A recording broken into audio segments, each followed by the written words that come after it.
Каква транзиција практицирале сите досегашни влади можеби најдобро се отсликува преку образованието, кој исфала на површина многу аномалии во општеството.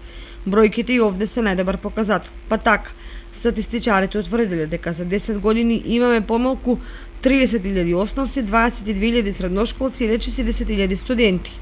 Наспроти тоа има забележливо перманентно зголемување на бројот на наставници и професори.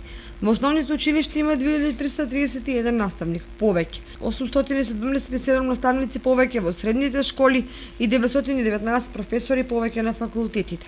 Негативните разлики уште подобро ги отсликуваат споредбените бројки, според кои во учебната 2008-2009 година во државата имало 217.685 ученици, а во 2018-2019 189.236 ученици. Во истиот период бројот на училиштата се намалил за 10, бројот на наставници се зголемил за 2331 наставник.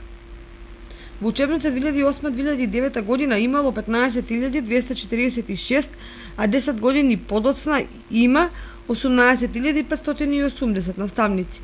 И во средното образование бројот на ученици е многу намален, од 94.387 во учебната 2008-2009 на 72.123 по 10 години. И бројот на средни училишта се намалил за 24, но и тука за 10 години се бележи пораст на бројот на професори од 6.720 на 7.597 и бројот на студенти за 10 години се намалил за речиси 10.000 од 63.437 на 53.677, а во истиот период се натрупани 919 професори повеќе.